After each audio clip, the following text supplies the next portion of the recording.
Before I begin, I would like to say that this is a very long story.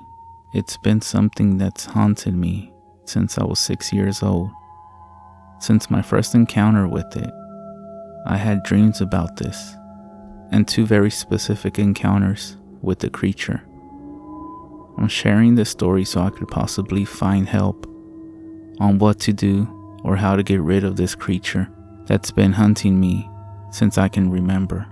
Just for background, I'm a 21-year-old female and still worry about this creature finding me, but I'll get into detail why later. For now, here's my story. I would always go camping with my grandparents, who I call my Gammy and Gampy, at the end of my school years. I would always look forward to it, since I grew up loving the outdoors and the woods. I especially loved camping, loving the idea of having s'mores, taking long hikes, being around the campfire, and of course, the wildlife that we would see.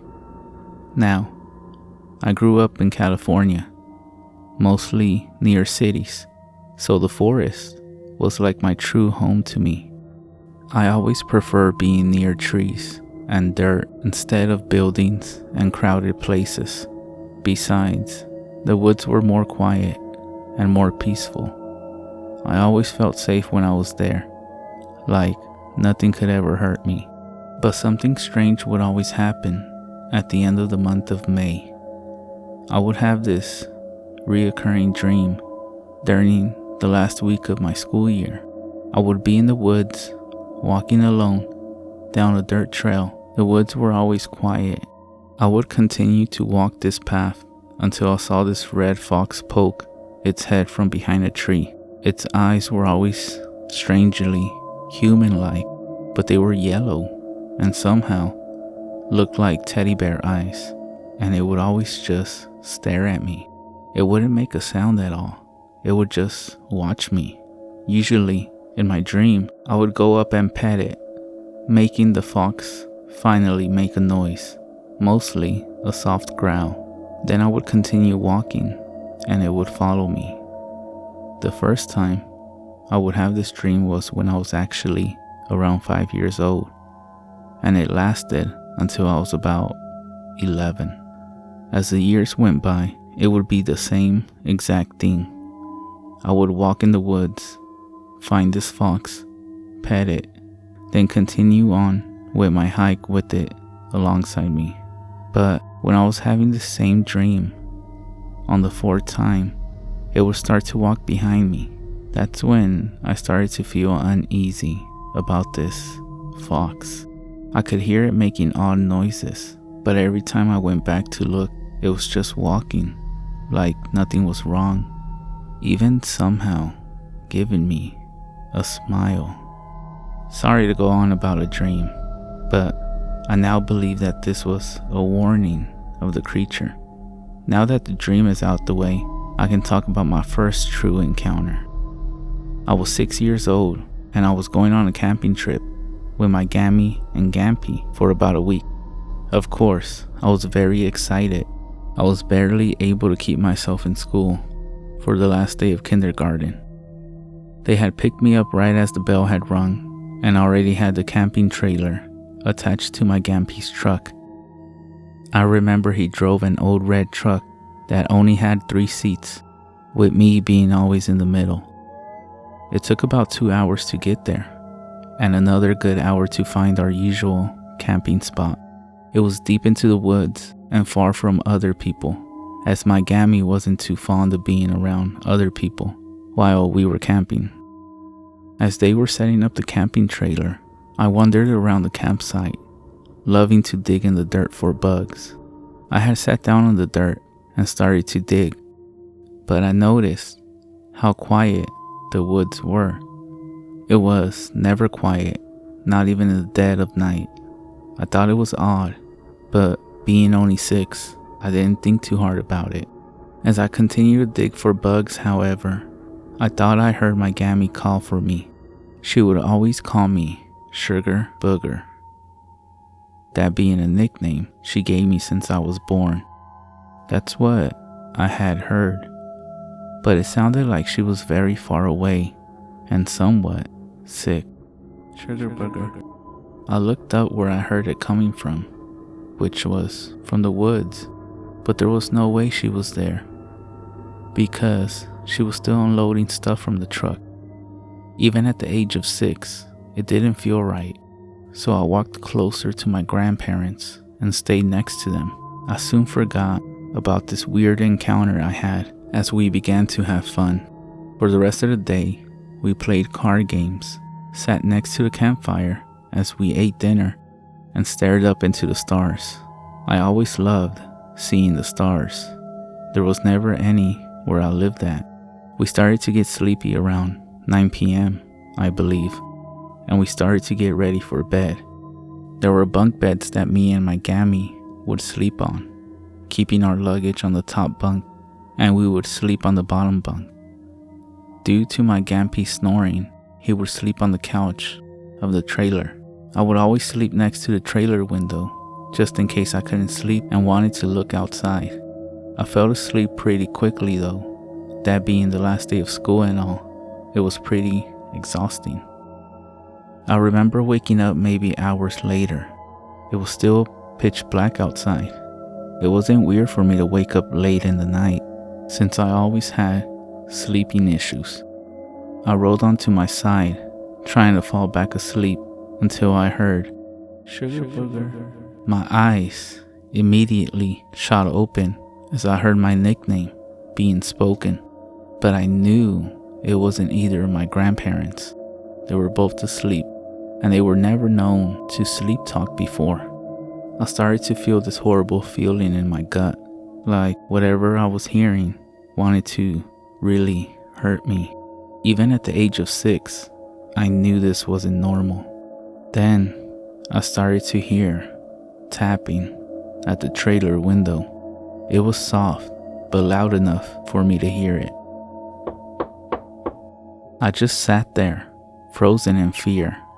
I was trying to just brush it off as tree branches or rain, but I just knew it wasn't it.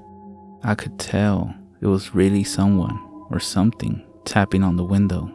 Then I decided to be brave and look. Big mistake. I pulled the curtain away to only peek, and all I saw were these large yellow eyes. They seemed glassy, yet not real. They looked like giant teddy bear eyes, but cold and unwelcoming. I remember in that moment, I panicked and quickly closed the curtain back up. I then hid under the blanket, that being the only thing I knew to do when I saw a monster. I could feel tears falling down my face. I never had been so terrified in my life. I just curled up into my gammy's side and clung to her all night long. That damn tapping only getting louder and more persistent throughout the night. I don't remember falling asleep, but somehow I did. I do remember my gampy waking me up around noon, saying how if I got up quick enough, we could still go fishing, but I didn't want to leave the trailer at all, terrified that whatever I saw the night before would still be out there. I did eventually go outside, but I was just looking around, horrified that whatever saw me last night would get me. My gammy immediately knew I was scared and pulled me into a hug when she saw me, asking me what was wrong. I did tell her what I saw and heard, and to my surprise, she believed me. The next thing I know, she was telling my gampy that we were moving campsites. It took a bit to convince him, but he did eventually start to pack up and hook the trailer onto his truck. I was put into the truck so I could fall asleep, but I just couldn't. I kept feeling that I was being watched, thinking that every little noise was that thing I saw, that if I closed my eyes even for a second, it would get me. My gammy wasn't too far from me when I heard it again, but this time it was my actual name, Aaliyah. In that moment, I had never seen my gammy move so fast. She looked up into the bushes where we heard it, then to me. She then got in the truck with me and pulled me into a tight, protective hug. I began to cry all over again, telling her how I wanted to just go back home. That's when my Gampy got into the truck as well, and since I was crying so hard to the point I was coughing, he agreed we could go home. We started to head out the campsite, still hurt that this trip had been ruined by something, but I still didn't know what. That's when something in my head told me to look back. I slowly did, feeling an ice-cold fear wash over me as I saw something, a red fox, sitting in the middle of the campsite, sitting there with large, yellow eyes, the same red fox from my dream, somehow curling its lips into an eerie smile. After that encounter, we never did go back to that campsite. We did continue to camp, but in more populated areas. I never told my grandma what I saw, but she had told me to trust my gut. She knew that I was sensitive to certain entities, and that would help me if I trusted it. Now, this would be the end of the story, but I'm afraid it isn't. There was one more encounter I had with the creature, and it was much more terrifying than the first time. The second encounter I had was when I was 17, many years later. By this time, I knew very well what a skinwalker was now, and I was still very paranoid every time I went near wooded areas. I still worried about seeing that fox, but I never really thought about it too much. Me and my 2 younger siblings were staying at a relative's house for Christmas, them living way up into a mountain area. I think they were my great aunt and uncle, but I'm not sure. Where they lived, there was no service at all, so unless we hooked up into their Wi-Fi, we had no phone. I didn't mind the house. I was still loving the woods, no matter what happened. Even though at night, I hated how they didn't close the window curtains, making it easy for anything outside to see inside. But I did feel safe while inside the house, knowing that they wouldn't let anything hurt us. Lucky for all of us, it didn't snow where they lived, so we could go outside and run around. They also had this beautiful black lab. She was about a year old. Her name was Pam. She was very playful and normally wouldn't listen to anyone but my uncle. One of the days we were there, my little sister and our aunt went out to the store for a nice girl's day. Even though I'm a girl, I wanted to go hiking with my uncle and my little brother. We left pretty early since the hike we were doing was 4 hours of walking into town. It was a really chilly morning, but since we were doing so much walking, it felt great. We also decided to take Pam. It was a good way for her to get some exercise and have fun. About maybe an hour into our walk, I started to slow down a bit, wanting to enjoy the beautiful forest. It was so peaceful. I could have stayed there, but as we continued to walk, I started to feel something odd. I noticed how quiet the forest had become. Hearing only footsteps and my brother talking to our uncle, Pam noticed it too. Her ears going straight up and growling softly. I started to pick up my pace to get next to my brother. I was worried that possibly a coyote or mountain lion was nearby, but I knew that they wouldn't be out at this time though. Even if they were, they didn't walk near the roads. My little brother was only 9 at that time, and being the oldest sibling, my natural instincts to protect him kicked in. My uncle noticed the silence as well, telling us to stay close to him and Pam, who was now next to me and still growling. I began to feel that horrible feeling again, that ice-cold fear I once felt when I was 6. I tried so hard to not think of the creature, but it was all I could worry about. I was scared. I felt like I was back to being that scared little 6-year-old girl again. I had to stop for a moment though, seeing my shoelace came undone. I quickly kneeled down to tie it back up, trying to hurry and just get out of there. And that's when I heard it. Aaliyah. In that moment, my heart dropped into my stomach. My eyes were widened, and I could just feel myself start to shake from fear. It was right next to me. I heard it clear as day. I slowly turned my head, and there it was. That same red fox, still having those horrid yellow eyes, and that same demented smile. Only this time, I saw it much more clearly. Its fur looked so matted and disgusting. The smell it had was like rotten, decaying flesh mixed with garbage. Its limbs were much too long for a normal fox, the back legs bending completely the wrong way. Those eyes were still the worst thing about it, but now they looked emptier than I had remembered. I wanted to scream, to run, to cry, but I just couldn't. I was frozen as I was, too scared to even blink. Then I heard it speak again. This time, however, it had mimicked my little brother's voice. Found you. Before anything else could happen, Pam suddenly jumped in front of me and started to bark like mad, snapping and growling so aggressively that it scared me out of my frozen trance.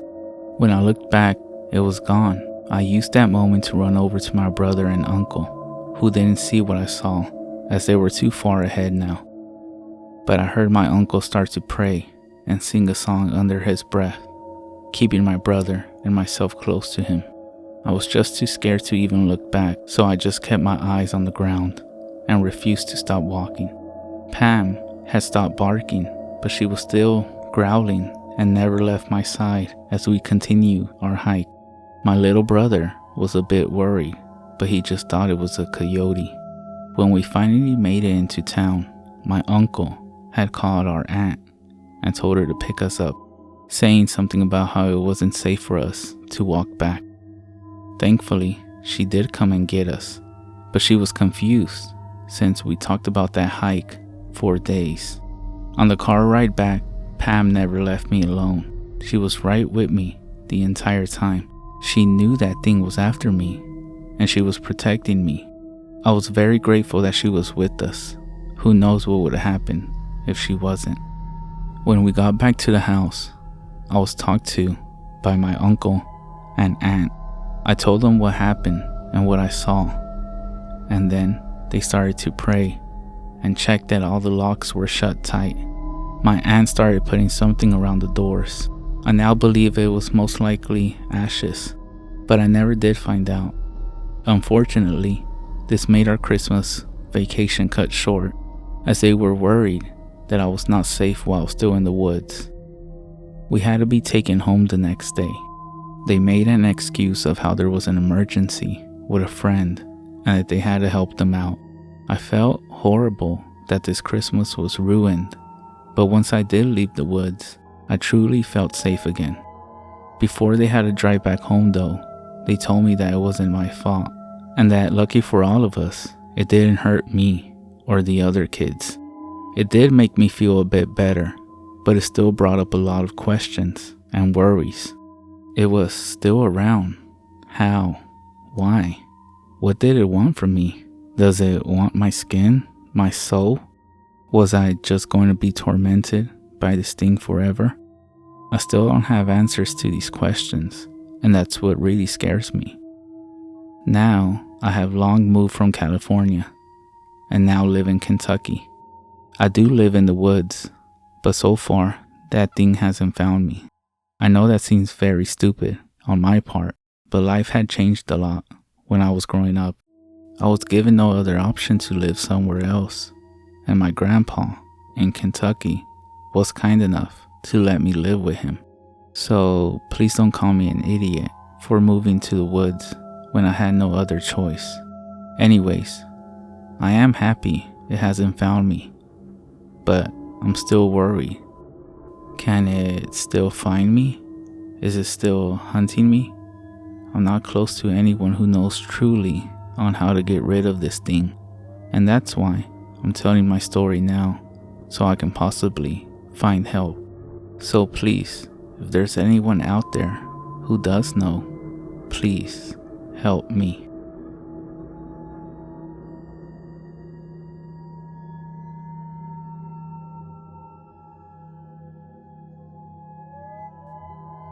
Alex, Jim, and I decided to go camping.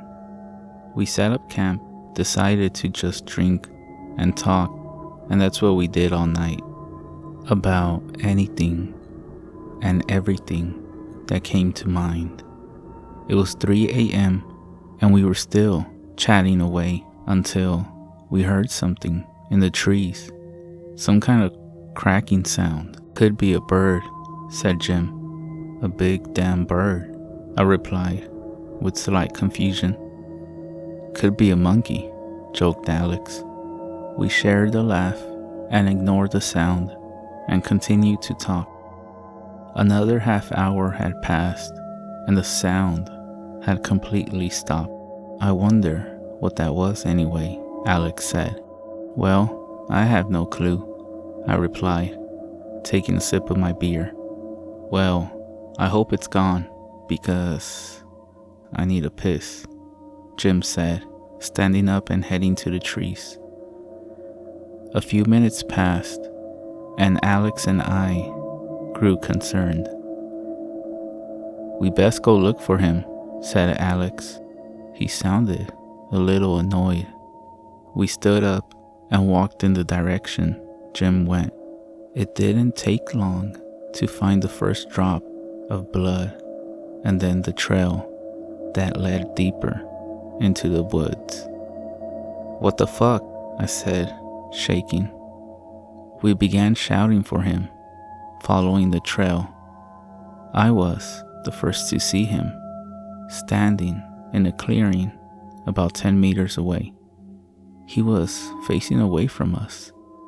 We tried shouting, but we got no response. We walked closer, and we noticed him twitching violently. He was covered in blood and clearly beat up. I was about to say his name once again, but the word got stuck in my throat when I saw the bloody pile of meat on the floor next to him. I think Alex saw it too, as he also went silent. As if by magic, Jim turned to us, and we saw his face was literally hanging off, and underneath was pale gray skin. We could also see a burning orange eye and part of a wide mouth with long, sharp teeth where the skin was peeled off. Besides from this, Jim looked normal, aside from a few cuts and bruises. As we stared into the single orange eye, the thing wearing Jim's skin pushed the peeling flesh back on, and there, Jim stood totally normal. Hey guys, let's go for a walk, he said in his normal voice. This thing also seemed to demonstrate excitement. Alex and I turned. We ran past our campsite and got straight in the car, parked about a mile from our tent. I'm not sure if this Jim followed us. I swear I could hear thumping footsteps behind Alex and I. We reached the car and jumped in, pouring sweat and heaving. I started the car faster than ever before and drove at nearly 100 miles per hour all the way back home. When we arrived and got out, I walked around the back of the car only to see scratch marks on the bumper. I shivered as I realized how close he must have been. This was over 40 years ago. Alex never quite recovered, and last I heard, he was living in a mental hospital. I was thinking I may have to join him, as I'm pretty sure I saw Jim a few weeks ago at a bar. I thought I was mad until I did some research. I would have done it sooner, but I'm an old man now, and we didn't have Google back in the day. I'm pretty sure we encountered a Skinwalker, and it may have found me after 40 years. And I think it wants to finish the job. And now it's pretty strange that I keep getting letters asking to catch up from my old friend, Jim.